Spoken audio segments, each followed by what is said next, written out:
Buenas tardes, bienvenidos a todos y a todas. Les damos la bienvenida a nuestro segundo webinar del ciclo de webinars que estamos haciendo en relación con el estudio de la diabetes, los principales estudios que se han publicado a lo largo de la historia. En el día de hoy tenemos el estudio UKPDS, United Kingdom Prospective Diabetes Study, en español, estudio prospectivo de la diabetes del Reino Unido. Este fue un estudio que duró 20 años y realizó seguimiento al paciente diabético de acuerdo con el control intensivo de la glucosa. Entonces, les queremos primero presentar nuestros controles de calidad internos y externos para hemoglobina 1C. ¿Cómo medimos cómo hacemos seguimiento al paciente diabético en la práctica clínica? Pues utilizamos la molécula hemoglobina 1C. ¿Y cómo aseguramos a los médicos y a los tomadores de decisiones que ese resultado que ellos reciben con el que toman decisiones son confiables y son clínicamente útiles? Utilizamos entonces los controles de calidad. Quick trabaja con Biorad para controles de calidad interno. Tenemos el control 740. Nuestro control es liofilizado, es decir, nos va a permitir una mayor facilidad en el transporte del control para aquellos lugares en los que tal vez tenga que demorarse más tiempo el transporte o en que la temperatura sea elevada. La matriz de sangre total humana y la estabilidad, una vez reconstituido el control, es de 7 a 10 días si se almacena de 2 a 8 grados centígrados. Los analitos que incluye este control está pues la hemoglobina total glicada, la hemoglobina total, la hemoglobina A1, la hemoglobina A1C, que es nuestra protagonista de hoy, y la hemoglobina F o fetal. El catálogo de este control es el 740. Vienen 3 duplas, 3 controles nivel 1 y 3 controles nivel 2. Cada uno 0,5 mililitros que alcanza suficiente para las corridas diarias de laboratorio para hacer seguimiento de este analito. En cuanto al control externo, les ofrecemos nuestro programa QAP, Quality Assurance Program. Tenemos el programa de hemoglobina glicosilada, que estudia los analitos glicohemoglobina total, hemoglobina 1, hemoglobina total, hemoglobina 1C y la hemoglobina F, las principales hemoglobinas que analizamos. Tiene una frecuencia bimestral. Cada 2 meses el laboratorio va a reportar sus resultados e incluye 6 viales de 0,5 ml. El total de las muestras va a ser 6 porque se envían cada 2 meses. Nuestro programa QAP incluye informes amigables y de fácil interpretación. Realizamos certificados a aquellos participantes que participen, valga la redundancia, en nuestro programa. Realizamos un resumen de desempeño por ronda, es decir, cada 2 meses con el análisis de estas muestras entregamos un informe al laboratorio. Utilizamos una matriz conmutable, homogénea y estable, e incluimos indicadores de competencia técnica para el reporte de calidad de los laboratorios. La carga y la descarga de los resultados es muy fácil, se puede acceder en cualquier momento, en cualquier lugar del mundo, desde cualquier dispositivo. Tenemos una aplicación QAP Online, el laboratorio tiene sus credenciales, ingresa con su usuario y contraseña, sube los resultados y en los próximos días puede descargar allí mismo su reporte de evaluación.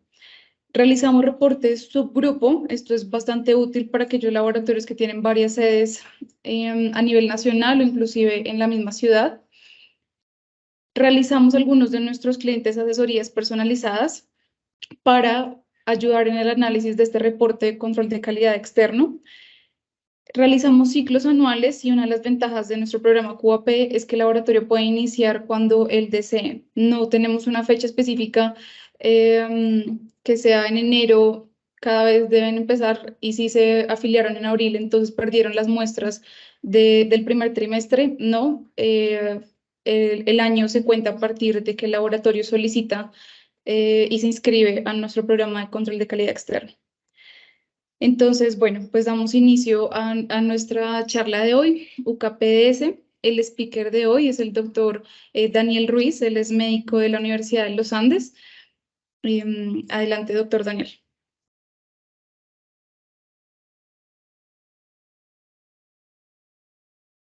Bueno, hola a todos. Así como ya Ana Valentina introdujo, hoy vamos a continuar nuestro ciclo de webinar sobre las aplicaciones de la hemoglobina glicosilada A1C, continuando con la revisión del estudio UKPDS. Es un estudio muy importante porque es un punto de referencia actual para el control de la diabetes mellitus tipo 2. Para esta revisión nos basaremos en estos 3 estudios que resumen los hallazgos significativos de la cohorte en varios puntos de seguimiento. Y abordaremos el tema partiendo de las generalidades del estudio, cuál fue la población, la intervención, los resultados evaluados, los resultados relevantes. Vamos a mencionar un poco de sus implicaciones y limitaciones y cuáles fueron los puntos claves que propuso en el manejo de la diabetes. Para entrar en materia, lo primero que hay que mencionar es que este estudio fue un ensayo clínico aleatorizado.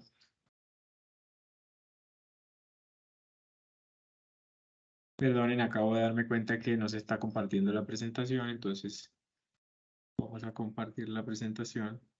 Me disculpo por los inconvenientes, tuvimos aquí dificultades reproduciendo la presentación en sus pantallas, pero entonces, con lo que veníamos diciendo, veníamos hablando sobre las generalidades del estudio UKPDS.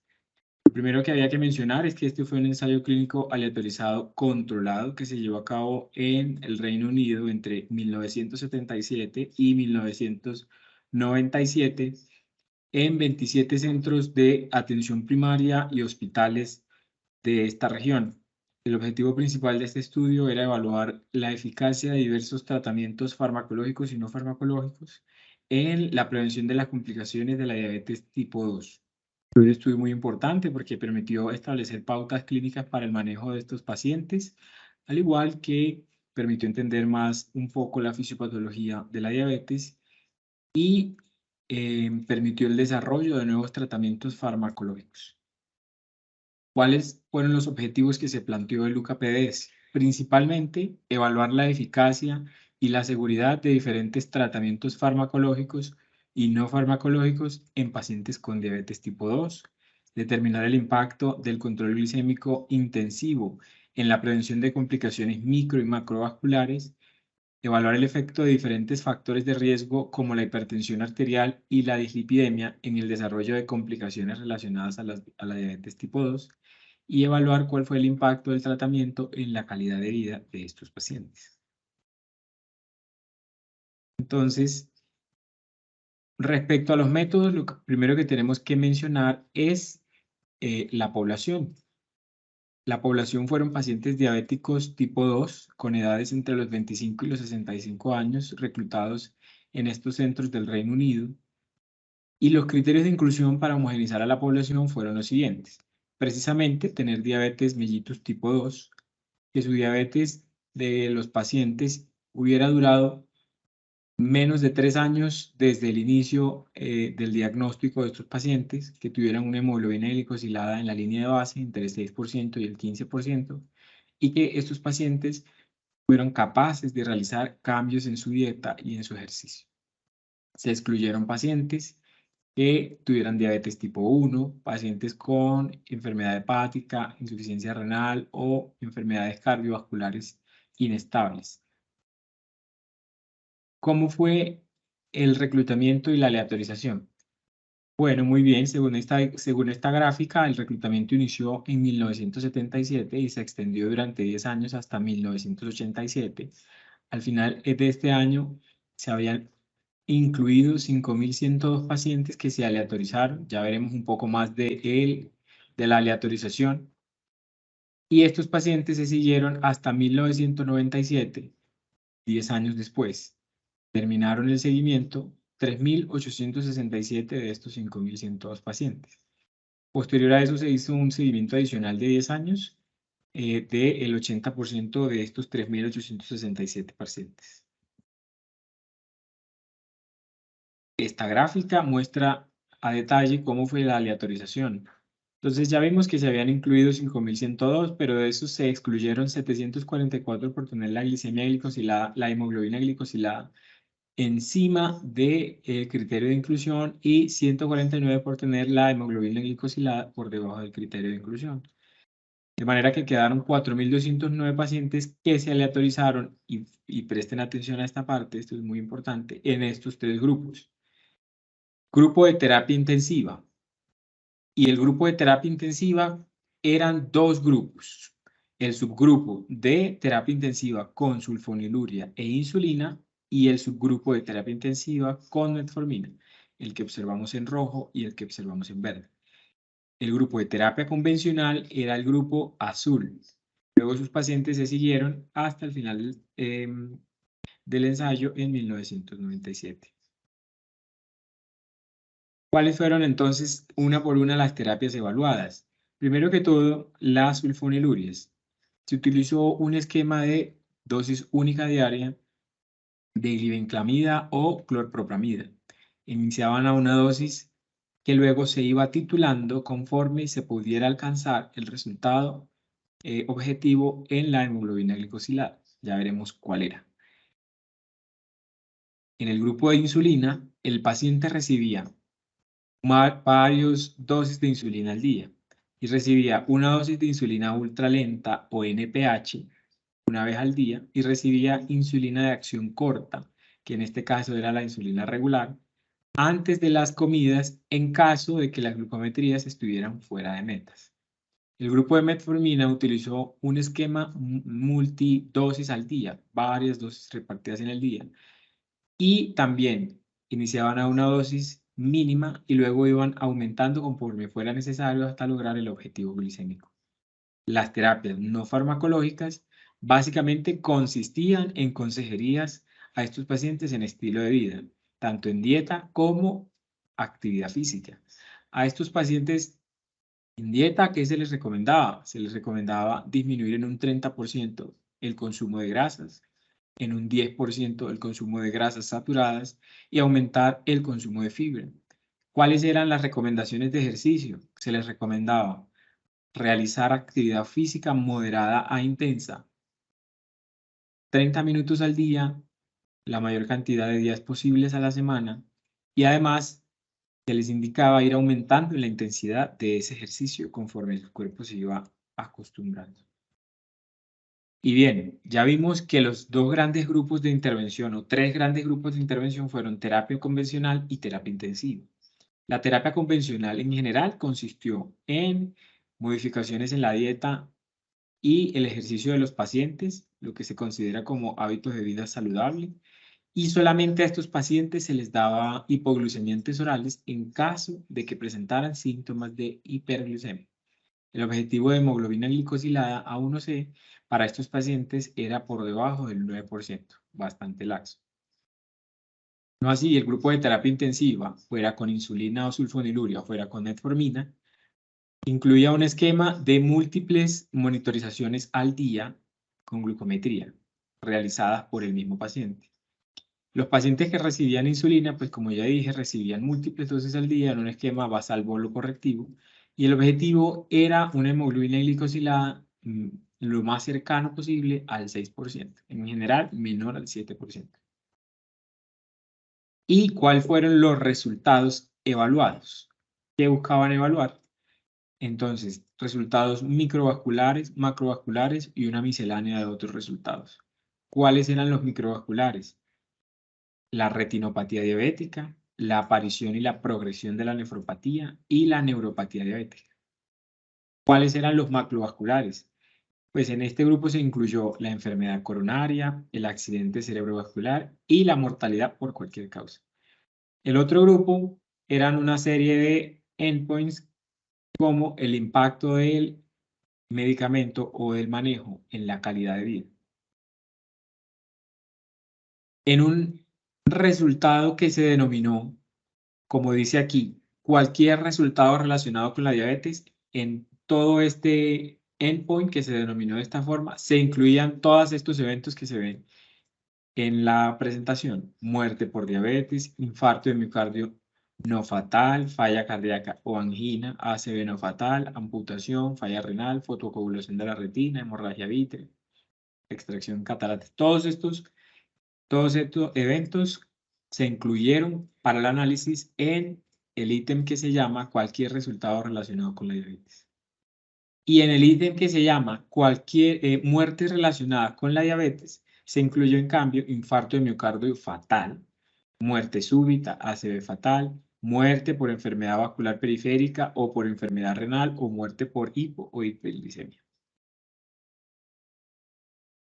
Muy bien, ahora, ¿cuáles fueron los resultados relevantes, precisamente relevantes? Lo primero que hay que identificar es cómo estaban esos pacientes en su línea de base. De esos 4.109 pacientes que se incluyeron, esta tabla nos dice que la edad media fue de 53 años, que hubo una proporción equivalente entre hombres y mujeres en los pacientes, porque el 47% eran mujeres y el 53% eran hombres. No así, la gran mayoría eran blancos caucásicos y la gran minoría eran afrocaribeños, indios y asiáticos. Estos pacientes en su mayoría tenían sobrepeso, tenían en su mayoría hipertensión, tenían en su mayoría LDL elevado y colesterol HDL bajo. Respecto a la prevalencia de complicaciones microvasculares en la línea de base, es decir, los pacientes que antes de la intervención ya tenían complicaciones, pues los artículos dicen que entre hombres y mujeres no hubo tanta, las mujeres tenían menor prevalencia de retinopatía y proteinuria, pero por ejemplo esta tabla nos dice que al subclasificar por los grupos de intervención, vemos que tanto la retinopatía como la nefropatía expresada en proteinuria se distribuyó de una forma homogénea en todos los grupos. Nuestro principal punto de hoy, el control glicémico. ¿Cómo se logró el control glicémico en cada uno de los grupos de intervención? Pues bien, esta gráfica es muy sencilla, nos muestra en el eje de las X los años de seguimiento a partir de la aleatorización y en el eje de la Y se muestra el porcentaje de hemoglobina glicosilada. Las líneas grafican el control glicémico del grupo convencional en blanco y del grupo convencional en intensivo. Y vemos que el grupo intensivo tuvo una hemoglobina glicosilada media de 7% versus el grupo de terapia convencional que fue de 7.9%, una diferencia significativa. Esta gráfica desglosa un poco más esos resultados. ¿Por qué? Porque nos grafica para la parte A el porcentaje de hemoglobina glicosilada de los años de seguimiento para el grupo de terapia intensiva con sulfoniluria e insulina. Y en su parte B lo mismo, pero para el grupo de terapia intensiva con metformina. Y ambos se comparan con el grupo de terapia convencional. ¿Qué obtuvieron? Resultados muy interesantes. En la parte A, la terapia intensiva con sulfoniluria e insulina, al comienzo del seguimiento se observó una diferencia que, si bien fue estadísticamente significativa, de una mayor reducción o mejor control de la hemoglobina glicosilada en el grupo de terapia intensiva. Luego, al seguimiento, ese efecto de mejor control de hemoglobina glicosilada se tendía a perder, porque miren que esta P de 0.13 no es estadísticamente significativa. Ahora, por el otro lado, en el apartado B, el grupo de metformina, desde el inicio del seguimiento, logró un mejor control glicémico estadísticamente significativo respecto al grupo de terapia convencional. Y además, durante el seguimiento, ese mejor control glicémico se seguía manteniendo. Pues miren que esta P es estadísticamente significativa. Respecto a las complicaciones microvasculares. Ahora este apartado muestra el riesgo de sufrir cualquier complicación microvascular, recordemos, nefropatía, retinopatía, neuropatía, E menciona para el grupo de terapia intensiva con sulfonilurea e insulina y F menciona para el grupo de terapia intensiva con metformina. ¿Y qué se obtuvo? También, siempre la comparación es el grupo de terapia convencional. ¿Qué se obtuvo?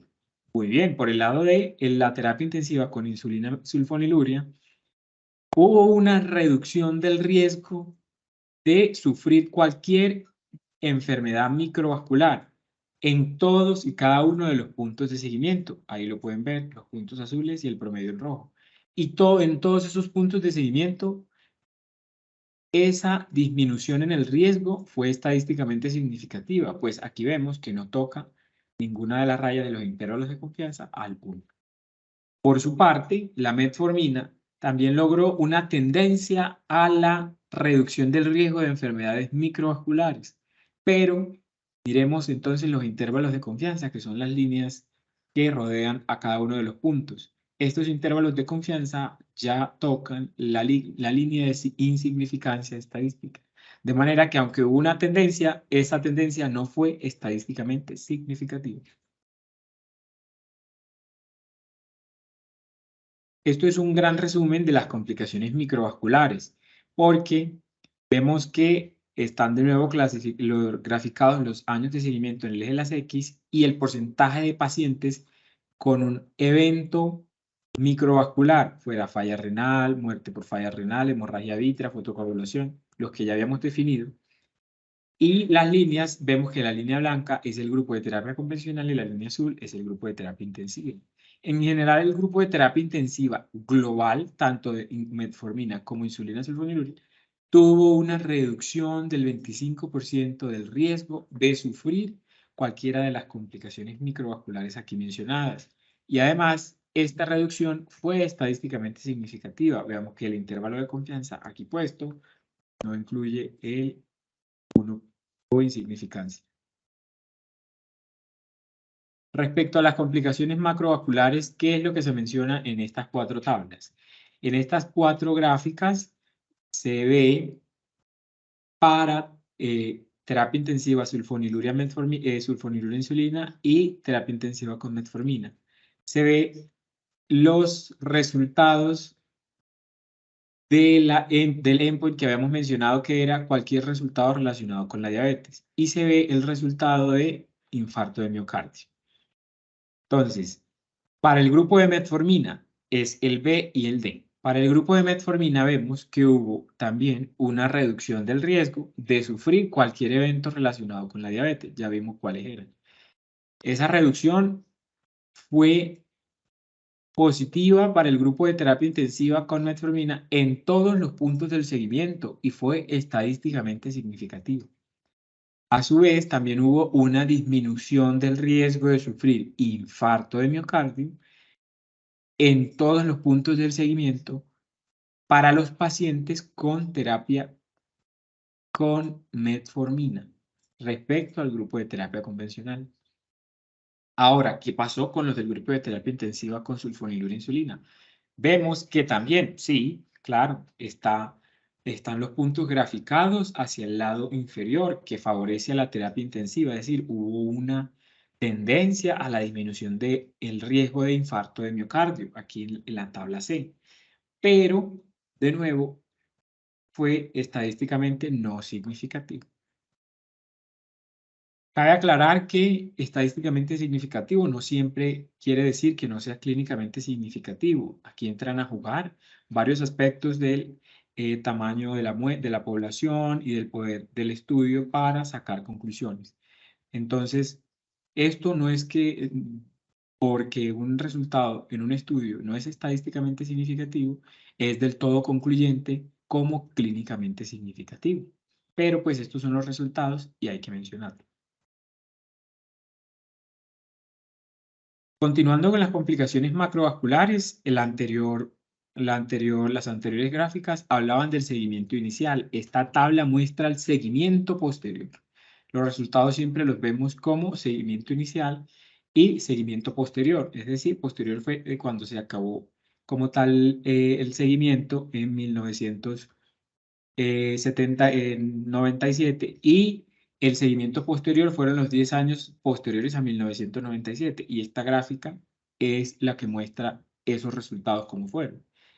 ¿Qué nos dicen? Respecto a las complicaciones macrovasculares, que para el grupo de sulfonilura e insulina, aunque previamente no habían tenido una disminución del riesgo estadísticamente significativa, a posteriori, en el seguimiento posterior, sí hubo una reducción del riesgo de infarto agudo del miocardio y de muerte por cualquier causa, del 15% para el primero y del 13% para el segundo. Y para el grupo metformina, que recordemos que al inicio ya había tenido una diferencia una disminución significativa en ese riesgo. En el seguimiento posterior, esa reducción se mantuvo, y miren que no es despreciable, fue un 39% de reducción de riesgo de infarto agudo del miocardio y 36% de reducción del riesgo de muerte por cualquier causa. También aquí tenemos otra gráfica que es un gran resumen de todos los endpoints agregados que se evaluaron en LUCA-PDS.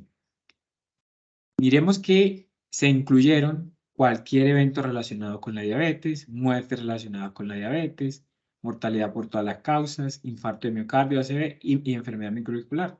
Todos los outcomes que dijimos que se había evaluado en LUCA-PDS. Se grafica el riesgo relativo de sufrir cada uno de esos endpoints. Y en esta gráfica vemos que cuando el punto se ubica hacia su izquierda, favorece a la terapia intensiva, sea con metformina o sea con insulina. Y que cuando el punto se ubica hacia su lado derecho, se favorece al grupo de terapia convencional. Y bueno, ¿qué encontramos? Lo primero y más evidente es que el grupo de complicaciones microvasculares tuvo una reducción en su incidencia en el grupo de terapia intensiva. ¿Qué quiere decir? Que la terapia intensiva favorece la prevención de las complicaciones microvasculares. ¿Y qué pasó con los demás? Pues vemos que los demás también hubo una tendencia a favorecer a la terapia intensiva. Es decir, la terapia intensiva previene esos resultados. Pero vemos que de nuevo los intervalos de confianza tocan el punto del 1. Es decir, que estos otros 4 resultados no tuvieron significancia estadística. Bueno, ahora hablemos de los factores de riesgo. En este estudio se encontraron resultados respecto a la hipertensión. Este subanálisis lo que buscaba era averiguar si un control estricto de la tensión arterial se relacionaba con menores eventos en mortalidad. ¿Y cómo definieron un control estricto de tensión arterial? Lo definieron como presión sistólica menor a 150, presión diastólica menor a 85, y el grupo de control laxo de la tensión arterial era una meta de tensión arterial sistólica menor a 180 y una diastólica menor a 105. Ahora, ¿qué encontraron? Nuevamente esta gráfica ubica los años de seguimiento en la X y el porcentaje de eventos fatales. Y las dos líneas, la blanca y la amarilla, por el lado grafican al grupo de control laxo de la tensión arterial y la amarilla grafica al grupo de control estricto. ¿Y qué es lo que vemos? Que en general en el grupo de control estricto hubo una reducción del riesgo de sufrir cualquier evento fatal en un 32%, que además fue estadísticamente significativo. Entonces, para resumir todos estos números y gráficas, ¿cuáles son las implicaciones de este estudio? Primero, que el tratamiento intensivo con metformina reduce significativamente el riesgo de las complicaciones cardiovasculares mayores y microvasculares. Y además, el control intensivo de la presión arterial en pacientes con diabetes tipo 2 se asocia con una reducción en el riesgo de complicaciones para estos pacientes. Y además, estos resultados en general apoyan el concepto actual de utilizar metformina como primera línea en los pacientes diabéticos tipo 2. Ya vemos esto en parte de dónde viene. Pero ¿cuáles son las limitaciones de este estudio? Este estudio tuvo una limitación y es que no fue enmascarado, de manera que tanto los pacientes como los investigadores sabían en qué grupo de terapia de intervención estaban asignados. ¿Y esto por qué es problemático? Pues porque puede inducir un sesgo de expectativa en los resultados. En este grupo, además, como ya escuchamos, se excluyeron pacientes con enfermedad renal avanzada. Todos los pacientes eran, entre comillas, jóvenes de tener diabetes. no tenían enfermedad renal avanzada. ¿Y esto por qué es problemático? Pues porque empieza uno a dudar de la generalizabilidad de los resultados que aquí se obtuvieron, de la validez interna y externa de estos resultados. Y además, otra limitación que hubo fue que se evaluó el efecto de cada una de las intervenciones, pero no se evaluó qué tan seguro eran esas intervenciones para los pacientes diabéticos tipo 2. Entonces, ¿cuáles son las grandes conclusiones? La más obvia es que el control glicémico reduce significativamente las complicaciones, sobre todo con metformina, porque ya vemos que la insulina y la sulfonilurea, aunque inicialmente disminuyen ese riesgo, posteriormente no se observa que ese riesgo permanezca. Además, que para los pacientes diabéticos tipo 2 es muy importante el control de los factores de riesgo como la hipertensión arterial y la dislipidemia, que esta vez no la mencionamos, pero en general el control de todos los factores de riesgo. Y ya como siempre para recordar, nuevamente hacer énfasis en que este es un estudio de referencia para el manejo de la diabetes y que en este estudio se midió la hemoglobina glicosilada usando el método HPLC. Recordar que las dos organizaciones más importantes que existen para la estandarización de los resultados de hemoglobina A1C son la International Federation of Clinical Chemistry and Laboratory Medicine y el National Glycohemoglobin Standardization Program, el NGCP. Son entidades muy importantes porque lo que hacen es estandarizar los resultados que en la actualidad se obtienen de hemoglobina glicosilada respecto al UKPDS, pero también respecto al EDIC y al DSST que ya revisamos en el webinar pasado.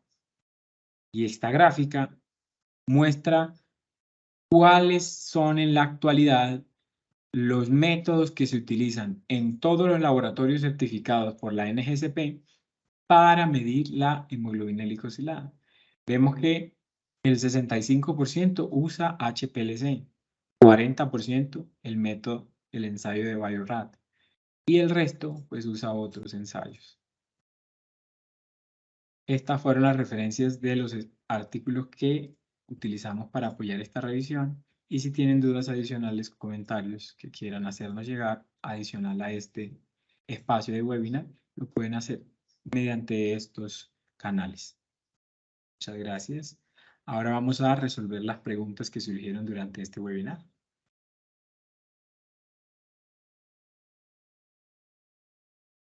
Muchas gracias, doctor Daniel, por compartirnos los resultados tan interesantes de este estudio UKPDS, que sin duda significaron un antes y un después en la conducta clínica de los pacientes con diabetes. Los invitamos entonces a compartir sus dudas por medio del chat de esta reunión y a diligenciar la encuesta de satisfacción que está en el chat también de la reunión. Mientras se animan nuestros participantes a documentar sus preguntas, les queremos compartir nuestro portafolio de productos y servicios, una parte relacionada con los dispositivos médicos que tenemos para el análisis de hemoglobina A1C, para el seguimiento del paciente diabético. Este portafolio lo pueden encontrar en la página web de Quick, www.quick.com.co. Y tenemos una sección específica para los dispositivos médicos de hemoglobina A1C. Como lo comentaba el doctor Daniel, HPLC, en español cromatografía líquida de alta resolución, es el método estándar para el análisis de la hemoglobina A1C en el paciente diabético. Quick le ofrece a los laboratorios 3 soluciones para la evaluación de esta molécula. Tenemos el analizador D10, el Variant 2 Turbo y el D100.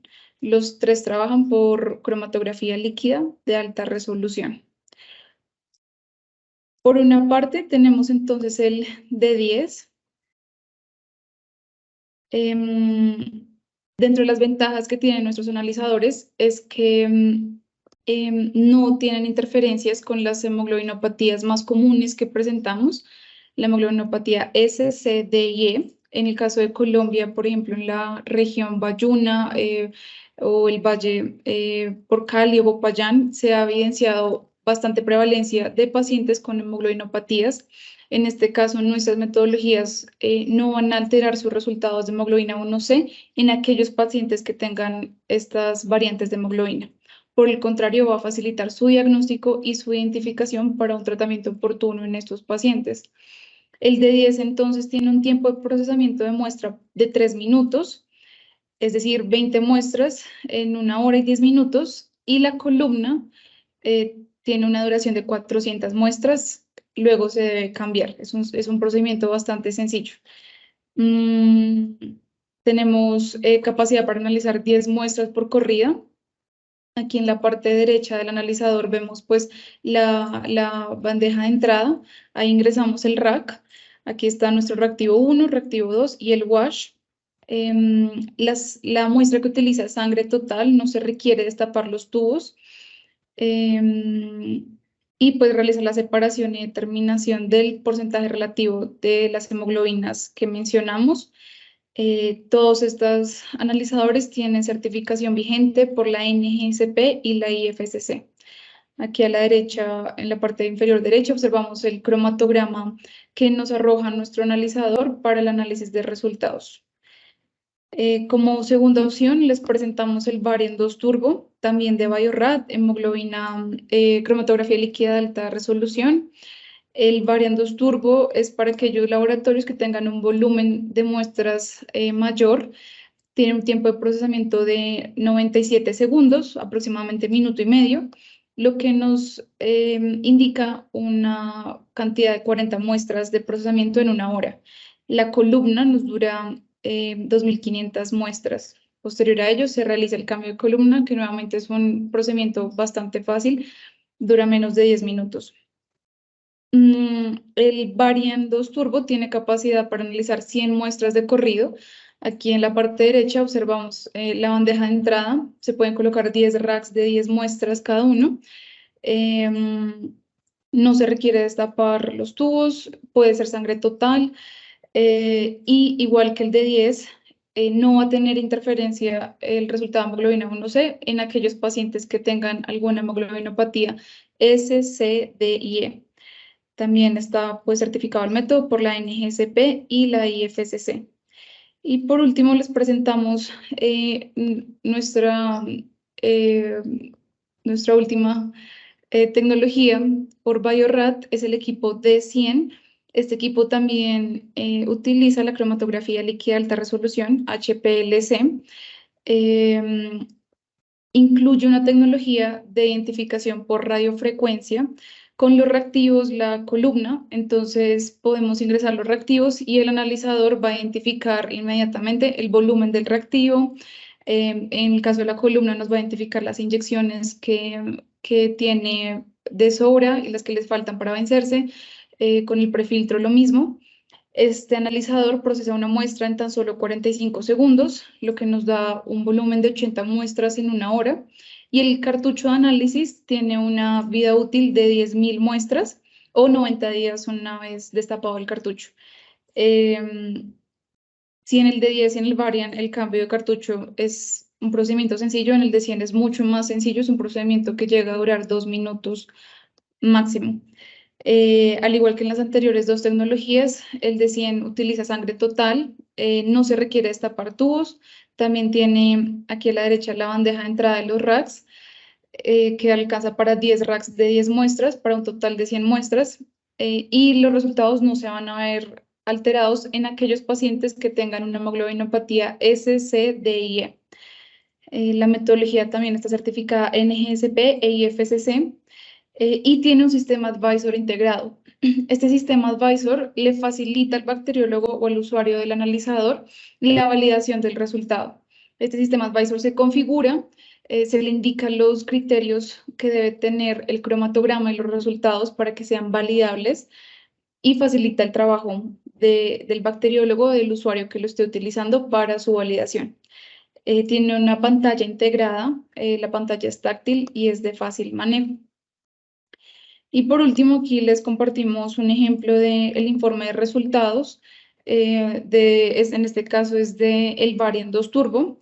La cromatografía, pues es ese método que utilizamos en el laboratorio clínico para separar los componentes de una mezcla.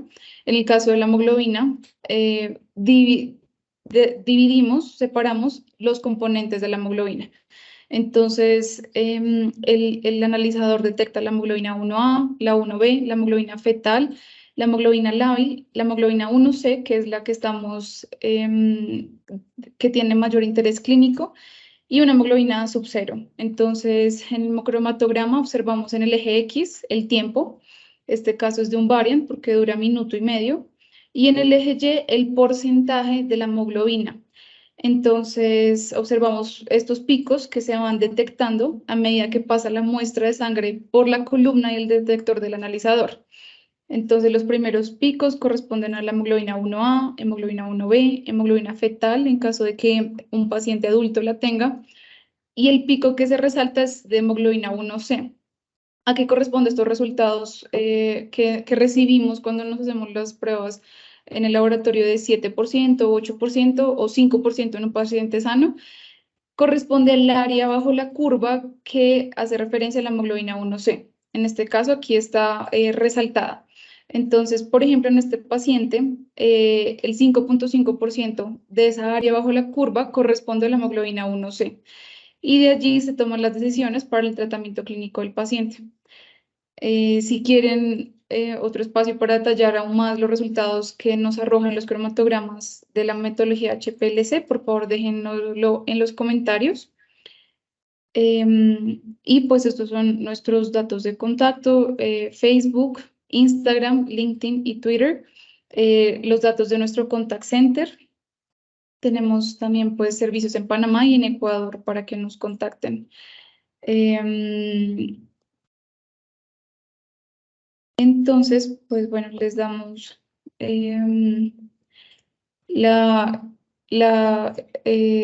los invitamos a dejar las preguntas en el chat. Veo que no tenemos preguntas en este momento. Cualquier inquietud adicional que tengan, por favor, no duden en comunicarse con nuestro contact center. Y los invitamos a dejar en la encuesta de satisfacción los comentarios y los temas futuros que quieran ver en nuestros webinars. También les recordamos que el webinar que tuvimos la semana pasada está disponible en la página web de Quick. Allí lo pueden ingresar y asimismo este webinar de hoy también quedará allí grabado. La próxima semana los esperamos el jueves también a las 6 de la tarde para continuar con este ciclo de webinars sobre el estudio de la diabetes. Entonces, pues muchas gracias a todos por su participación. Estamos para servirles.